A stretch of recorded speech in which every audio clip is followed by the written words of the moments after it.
All right, let's get right into it. We're cracking open the 2024 annual report from Thailand's national energy company, PTT.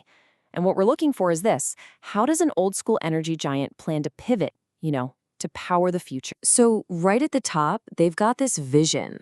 It's a big promise, right? They're saying, hey, we've got to balance keeping Thailand powered up with our responsibility to the entire planet. And you got to admit, that's a pretty ambitious thing for an energy company to say. And that right there, that's the big question, isn't it? It's the central tension you feel on almost every page of this report. How do you go green when your main job is literally fueling an entire country's economy? That's the puzzle we're going to try to piece together. Okay, so before we look at where they're headed, we really need to get a handle on just how massive PTT is right now. Let's talk about their role in Thailand today. Think about it like this. PTT isn't just a player in the energy game. They basically own the whole field. They're out there exploring for oil and gas, they pull it out of the ground, they refine it into stuff we use, and then they sell it at their own gas stations. That kind of integration means they are, without a doubt, the backbone of the country's entire energy system. And this is what's really fascinating. Look at where their energy goes. A huge 68%. That's more than 2/3 of their production stays right there in Thailand. It just goes to show you, their number one job, their core mission, is to keep their own country running. And get this, 62%. That's how much of Thailand's entire oil refining capacity PTT controls. It's massive.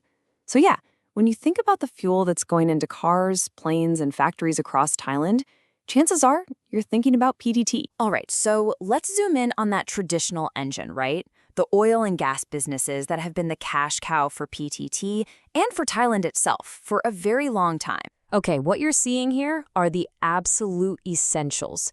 These are the building blocks that come out of their gas plants. They take raw natural gas and split it into things like ethane, which goes into making plastics, propane, and of course, LPG. That's the cooking gas you find in millions of homes all over Thailand.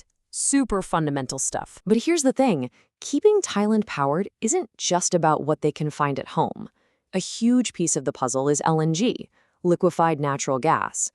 PTT runs this incredibly complex global supply chain, locking in deals with big international partners to bring that gas in. It's literally what keeps the lights on and the factories humming. Okay, but we all know the world isn't standing still. PTT gets it. Their main business has a shelf life. So what are they doing? They're building a whole new engine for growth right alongside the old one. Let's see what these new frontiers are all about. And boom, this slide really lays it all out. On one side, you've got the classic stuff: oil, gas, power, the foundation. But then look at the other side. This is where it gets interesting. We're talking EV charging stations, life sciences, high-tech logistics, even AI and robotics. It's really like they're running two totally different companies at the same time. And I want to be clear, this isn't just talk or some small R&D department. They've spun up actual companies to go after these new areas. You've got Auren Plus for the whole EV ecosystem, Innobac for pharma, MechaV for AI, global multimodal logistics for, logistics. These are serious, big money bets on what they think the future looks like. So this whole pivot, it's not just about chasing new profits. It's also about changing their DNA. It's deeply connected to tackling their own environmental footprint, and they've actually put some really specific climate goals on the table. And here it is, the big headline number, 2050. That's the year, that's their deadline for hitting net zero emissions. For a company built on fossil fuels, that is a monumental commitment. It's basically the North Star that's guiding every major decision they make from here on out. So a big goal like net zero needs a plan, right? Theirs is called the C3 approach. It's pretty straightforward. First C, climate resilience. Basically invest in new, low-carbon businesses. Second C, carbon conscious. Clean up your current operations. And the third C, collaboration. Work with others, because this is too big to do alone. And these aren't just vague ideas. We're talking about huge, concrete projects. They're planning a major carbon capture and storage facility.